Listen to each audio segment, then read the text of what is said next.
জিলহজ মাসের চাঁদ উঠেছে। এই চাঁদ ওঠার পর থেকে করণীয় সম্পর্কে আলোচনা করা হয়নি।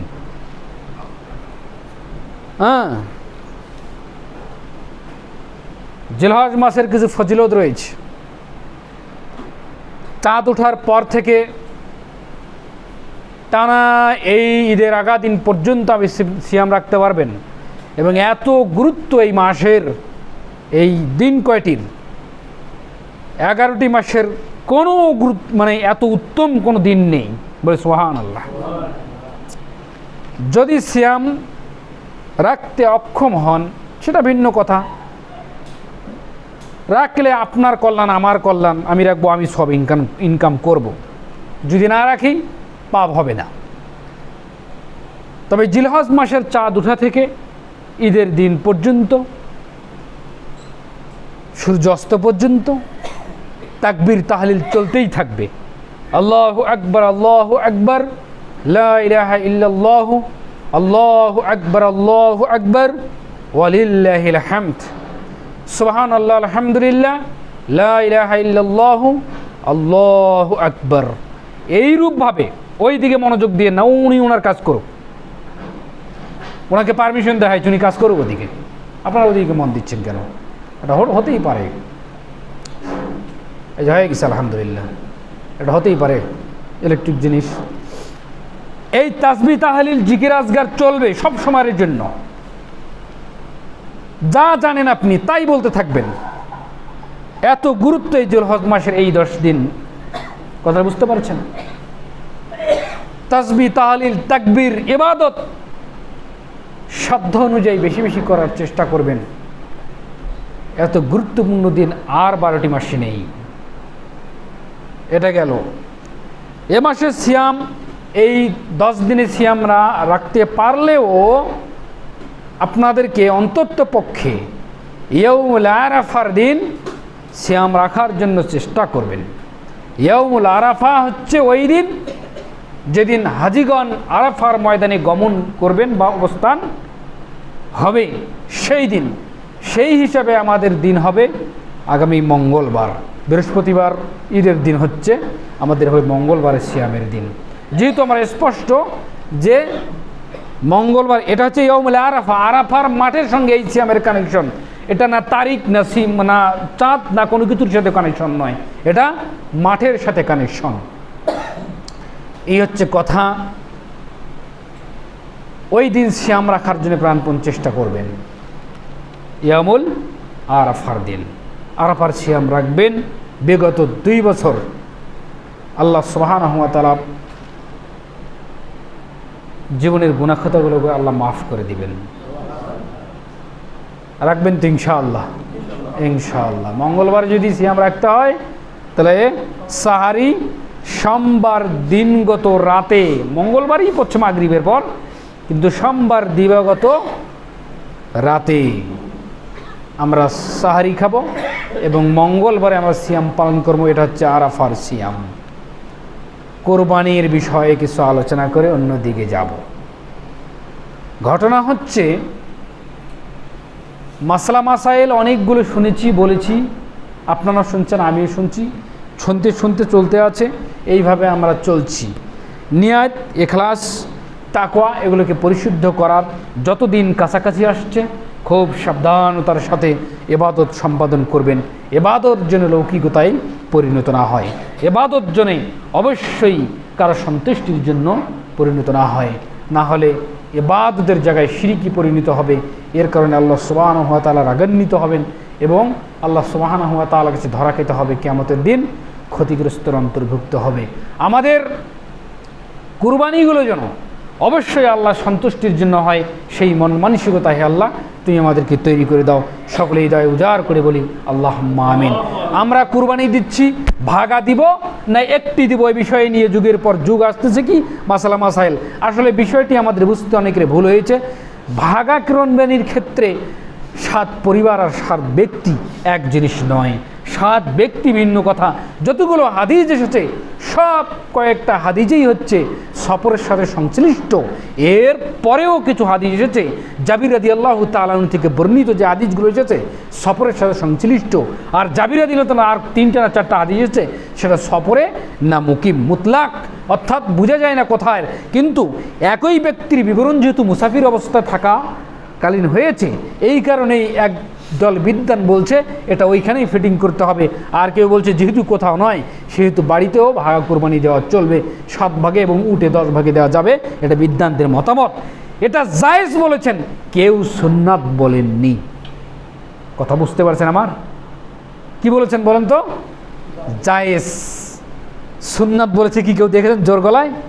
সুন্নাত কি বলেন তো? একটি প্রাণী একটি পরিবারের পক্ষ থেকে। তা আপনি যদি 7 ভাগেও তো যান তাহলে আপনার গোটা পরিবার মাহরুম হবে। কেন?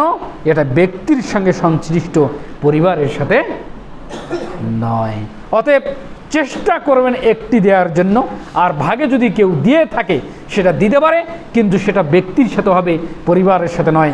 আপনি কেন যে টাকায় ভাগ দিচ্ছেন এ টাকায় আপনি সুন্দর একটা খাসি পাবেন, একটা সুন্দর একটা ছাগল পাবেন, একটা ভেড়া ভেড়ি পাবেন।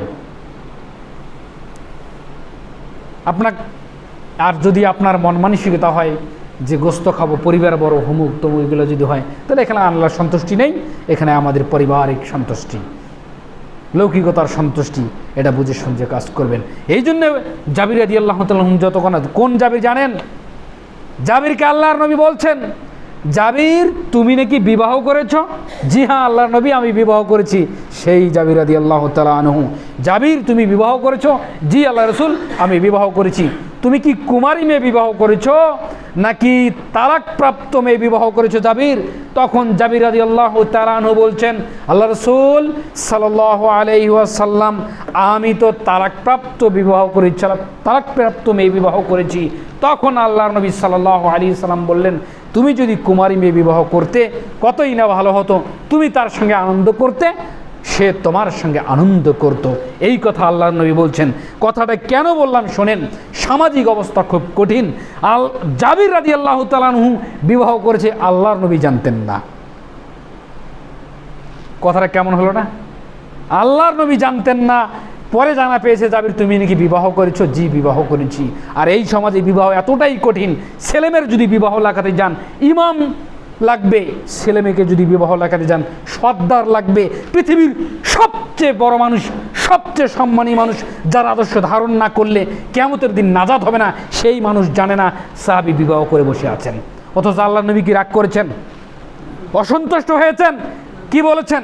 বরঞ্চ খুশি হয়ে বলছেন, তুমি যদি কুমারী মেয়ে বিবাহ করতে যাবি তাহলে কি হতো, সে তোমার সঙ্গে খেলতো, তুমি তার সঙ্গে খেলতেন, আনন্দ করতে। আর আজকাল যদি সর্দারকে না বলা হয় বিবাহ বন্ধ করতে হবে, কারণ সামাজিকভাবে আমাদেরকে বলা হয়নি। ইমামকে যদি বলা না হয় তো বলবে ইমামকে বলা হয়নি। আরে সেটা বিবাহ করার যে শর্ত, সেই শর্তের মাঝে তো তুমি নেই, আমি নেই, সর্দার নেই, এখানে মেম্বার নেই, চেয়ারম্যান নেই। কি আছে? বিবাহ করার মৌলিক যে শর্তগুলো সেইগুলো আছে কিনা সেটা আগে দেখেন, তারপরে আপনি তাকে ধরেন। কি বিবাহর মৌলিক 4টি জিনিস লাগে। কয়টি লাগে বলেন তো? 4টি। ছেলে এবং মেয়ে লাগবে, ছেলে এবং মেয়ে লাগবে। বিবাহ পড়াতে ছেলে মেয়ে লাগে, বিবাহতে মেয়ের বাবা লাগে, বিবাহতে 2 জন সাক্ষী লাগে, এবং বিবাহতে কি লাগে বলেন? মোহর লাগে।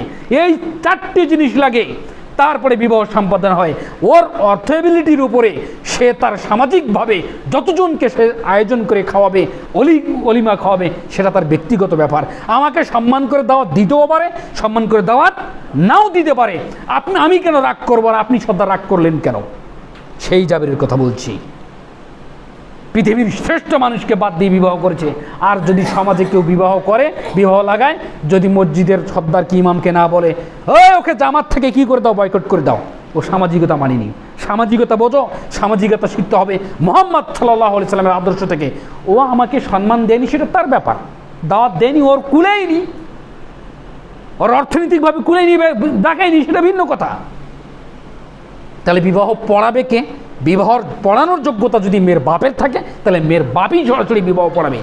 কারণ মেয়ের বাপ তো ছেলের হাতে হাত তুলে দিচ্ছেন, আমার এই অমুক মেয়েকে, 3 নম্বর মেয়েকে আমি তোমার হাতে তুলে দিচ্ছি, তুমি কবুল বলো, এত টাকা মোহর আমার বিনিময়ে, 2 জন সাক্ষী রেখে। আর যদি পড়াতে না পারে বিচক্ষণ ব্যক্তি, শরীয়তের বিষয়ে বিচক্ষণ ব্যক্তি বিয়ে পড়াতে পারে, আলেম হতে পারে, সাধারণ হতে পারে, জ্ঞানী ব্যক্তি, সে বিবাহ পড়িয়ে দিবে। সমাজ কোথায় চলে গেল! কি জাহিলিয়াত, কি জ্ঞানহীন! এরাও এক ধরনের ধর্ম ব্যবসায়ী, কিন্তু এরাও পেট ব্যবসায়ী, এরাও ধর্ম ব্যবসায়ী। আল্লাহর নবী সাল্লাল্লাহু আলাইহি সাল্লামকে বাদ দিয়ে কত কর্ম করেছেন সাহাবীগণ, কত মানুষ মারা গিয়েছে, রাতেই দাফন কেমন হয়নি? আল্লাহ নবী পরের দিন বলছে, আমাকে বললেন না কেন?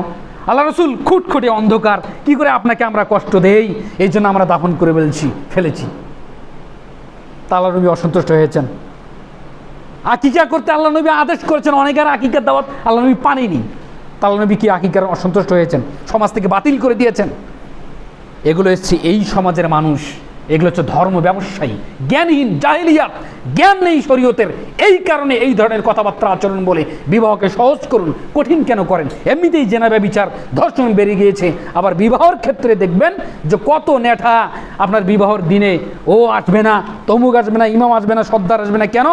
ওদের সঙ্গে একটা পারিবারিক কেন্দ্রিক একটা ঝামেলা আছে, আমার সঙ্গে আগত মীমাংসায় আসতে হবে। দেখছেন কাণ্ড, কোথায় যে ঠেকাতে চাচ্ছে। আলহামদুলিল্লাহ আমাদের এখানে এগুলো নাই, কিন্তু বিভিন্ন জায়গায় এগুলো হচ্ছে। লা হাওলা ওয়ালা কুওয়াতা ইল্লা বিল্লাহিল আলিয়্যিল আযীম। আল্লাহ তাআলা তাদেরকে সঠিক জ্ঞানে দান করুক, সঠিক জ্ঞান দান করুক, এই জাহিলিয়াত থেকে যেন তারা বেরিয়ে আসে। সকলে বলে আল্লাহুম্মা আমিন। সহজ হোক, ইসলাম সহজ, কঠিন করছেন আপনি আমি। তো জাবির বলছেন যে আমরা যখন সফরে ছিলাম তখন আমরা উঠে 10 ভাগ বা 7 ভাগ করতাম। তো সমস্ত হাদিস ওই দিকের, কিছু হাদিসের মুতলাক যেগুলো বিষয় জানা যায় না, কিন্তু বিদ্বানগণ বলছেন এগুলো মুকিম অবস্থাও দেওয়া যাবে, কিন্তু সুন্নাত বলছে না। আর একদল বলছেন যে না, ওটা ওর সাথে সংশ্লিষ্ট। যদি মুকিম অবস্থায় 7 ভাগের বিষয়টা যদি বাড়িতে চলে, তাহলে কসর সালাতের ক্ষেত্রে বাড়িতে কসর চলে না কেন? এটা তো কথার পৃষ্ঠায় কসরের কথা আসে না? কসর সালাত বুঝেন তো, মুসাফির অবস্থায় 4 রাকাত সালাত বিশিষ্ট কত হয়? 2 রাকাত হয়। তাহলে কসর বাড়িতে হয় না কেন? এটা যদি আমি প্রশ্ন করি, তো এইভাবে ঘুরতে গেলে অনেক দেবুর লাগবে। অতএব সহজ কি? আল্লাহ নবী সাল্লাল্লাহু আলাইহি সাল্লামের আমল আখলাক কী ছিল সেটা দেখেন, আল্লাহ নবীর সুন্নাহ কী সেটা দেখেন, উত্তম কী সেটা দেখেন, সে বিষয়ের উপরে যান। সামাজিক অবস্থা অনুযায়ী যদি আপনি দিন পালন করেন, সঠিক দিন পালন করতে পারবেন না। তাহলে কি করতে হবে? কোরআন এবং সুন্নাহ অনুযায়ী পালন করতে হবে, তাহলে আপনি সঠিক দিনটা পাবেন। কথা বুঝতে পারছেন? এই জন্য বলছি, এই যে ঈদের দিনে জলদি বের হবেন, এটা সকালবেলা কাজকর্ম বন্ধ করেন। আমাদের কিছু স্বভাব চরিত্র আছে, এগুলো বন্ধ করেন। তাকবীর তাহলিল কয়জনে পড়েছেন আমি জানি না, আজকে আমি সেটু কথা বলবো না। তাকবীর এবং তাসবিহ, জিকির আজগারের উপর এই কয়েকটা দিন লেগে থাকবেন। সিয়াম পালন করতে সক্ষম হলে দেন, অক্ষম হলে তাসবিহ তাহলিল পড়তে থাকবেন। এই তাকবীরটা তো বলতে পারবেন, সুবহানাল্লাহ, আলহামদুলিল্লাহ, লা ইলাহা ইল্লাল্লাহ, আল্লাহু আকবার, এটা তো বলতে পারবেন। কিছুই জানেন না, আল্লাহু আকবার, আল্লাহু আকবার, আলহামদুলিল্লাহ পারবেন তো? আল্লাহু আকবার, আল্লাহু আকবার, লা ইলাহা ইল্লাল্লাহ, আল্লাহু আকবার, আল্লাহু আকবার, ওয়ালিল্লাহিল হামদ। এই তো এইভাবে চলতেই থাকবে তাসবিহ তাহলিল। পশু বেচা কেনার ক্ষেত্রে সতর্কতার সাথে করবেন। ক্ষুদওয়ালা প্রাণী না কেনার চেষ্টা করবেন। ক্ষুদওয়ালা প্রাণীর ব্যাপারে আল্লাহ নবী সাল্লাল্লাহু আলাইহি ওয়াসাল্লাম নিষেধ করেছেন। ধোঁকাবাজি চলছে হাটে বাজারে, ধোঁকাবাজি থেকে সাবধান থাকবেন। কারণ ধোঁকাবাজিরা মুহাম্মদ সাল্লাল্লাহু আলাইহি ওয়াসাল্লামের উম্মত থেকে কি হয়ে যায়? বেরিয়ে যায়। মিথ্যা কথা দিয়ে বেচাকেনা থেকে নিষেধ করবেন। একজনে বললো এত, আপনি এত বলছেন, এই ধরনের কথাবার্তা থেকে সহজ সরলভাবে উনি যত চাইবেন আমি এত দিব, আপনি পোষাইলে দেন, আপনার পোষাইলে আপনি নেন। এই সহজ সরল, বেশি বাচালতা দেখাইয়েন না। বাচালতা আল্লাহ নবী সাল্লাল্লাহু আলাইহি সাল্লাম নিষেধ করেছেন। 2-1 কথায় বলবেন, লাভ আর লস এই কথা মুখে আনবেন না। এই ছাগল কিনতে আমার 2000 টাকা লস হয়েছে, বলে না ওই গোস্ত এতটুকু না। আপনি কি জন্য গিয়েছেন ওখানে বলেন, আমি কি জন্য গিয়েছি? কুরবানি একটা হুপাল জিনিস, চোখে লাগা জিনিস আমি কিনবো, এই জন্য আমি গিয়েছি। মাংস কতটুকু এই পরিমাণ করার জন্য আপনি যায়নি। রক্ত মাংস কোনো কিছু আল্লাহর দরবারে পৌঁছায় কি বলেন? তাকওয়া, আল্লাহর কাছে পৌঁছায় আপনার তাকওয়া, সন্তুষ্টি পৌঁছায়। অতএব মাংস চিরদিন খাই, গোস্ত চিরজীবনই খাবো আল্লাহ যদি হায়াতে রাখে, রুজিতে রাখে, রুজিটাই আপনি খাবেন, এর বাইরে কি খাবেন না। এতে এই ক্ষেত্রে আপনি দেখবেন জিনিসটা বেশ সুন্দর, একেবারে ঝলঝলা জিনিস কিনে নিয়ে যাই, 500 টাকা কম বেশি বেশি বড় কথা নয়, কিনে নিয়ে চলে যাই। এটা আসবেন এবং কোরবানির ব্যাপারে খুব সতর্কতার সাথে জবাই করবেন। গত জুমায় বলা হয়েছে, আমি খুববার ওই দীর্ঘায়িত আর করছি না। দেশের পরিস্থিতি সম্পর্কে অনেকেরই জানা রয়েছে। শিশু বাচ্চারা যেভাবে ধর্ষণ হচ্ছে, এর বিচার তো হয় না। কঠিনতম একটা ব্যাপার, সারা দেশে একটা অন্যরকম আকাশ পাতাল ভারী হয়ে গেছে। এই যে রামিসা নামে একটা শিশু ধর্ষণ হলো, গলা কেটে তাকে আলাদা জায়গায় রাখলো, এই খুনি স্বীকার করছে হ্যাঁ আমি করেছি। এরপরেও সরকারি প্রশাসনিক এবং সরকারি স্বরাষ্ট্রমন্ত্রী বলছেন তাকে ডিএনএ করতে হবে। এর চেয়ে পাগল জমিনের উপরে আছে বলে আমার মনে হয় না। আপনি যদি বলেন যে আমি ধর্ষণ করেছি, এখানে ডিএনএ করার প্রয়োজন আছে? সাক্ষী প্রমাণ সবই মজবুত, সব ক্লিয়ার, কিন্তু বিচার হচ্ছে না। বিচারের কথা বলে বিচার হয় না। একমাত্র মুক্তির পথ হচ্ছে শরীয়তের বিচার। একটা শুধু বাস্তবায়ন করবেন, সারা বাংলাদেশে মিলে এক জায়গায় খোলা ময়দানে যদি জেনাকারদের এবং ধর্ষকদের পুঁতে, কোমর পথে পুঁতে ইট এবং পাথর দিয়ে নিক্ষেপ করে করে যদি মারা হয়, গোটা বাংলাদেশে দেখবেন 1 বছরও একটা ধর্ষণ এবং জানা হবে না, কলিজা কেঁপে উঠবে। আর সেই আইনকে, আল্লাহর প্রদত্ত নিয়ামতের আইনকে বলছে মধ্যযুগীয় আইন। এখন পর্যন্ত ঈমান আছে বলেন তো? এই মধ্যযুগীয় আইন এখন আর চলে না। এখন আমাদের আইনে বিচার করতে হবে। তোমাদের আইনের বিচার তো আমরা জানি, বছরের পর বছর, যুগের পর যুগ কোর্ট কাছারিতে ঘোরাফেরা করতে হবে, এক সময় সে জামিন পাবে, আর বিচার হবে না। আর আমাদের ট্যাক্সের টাকায় ওই ধর্ষক, ওই খুনি, ওই জেনাবাচেরা, ওই অপরাধীরা আমাদের ট্যাক্সের টাকায় ওখানে শরীরের রক্ত মাংস তাজা করছে, বিচার হচ্ছে না। শরীয়তের দিকে আসেন, আর সেই শরীয়তের আইনকে বলছে মধ্যযুগীয় আইন এখন আর চলে না। আল্লাহ তাআলা বলছেন ওয়ামাল্লাম ইয়াহকুম বিমা আনজালাল্লাহু ফাউলাইকা হুমুল কাফিরুন। আল্লাহ একবার কাফের বললেন, আল্লাহ একবার ফাসিক বললেন, আল্লাহ একবার জালেম বললেন। আল্লাহর নাজিলকৃত বিধান অনুযায়ী যারা বিচার ফয়সালা করে না, তারা হচ্ছেন কাফের, তারা হচ্ছেন ফাসিক, তারা হচ্ছেন জালেম। এমনিতেই আপনাদের অবস্থা খুব টালমাটাল। কিয়ামতের দিন হিসাব দিতে আপনি কিভাবে দিবেন সেটা আপনি এখন পর্যন্ত বুঝতে পারেননি।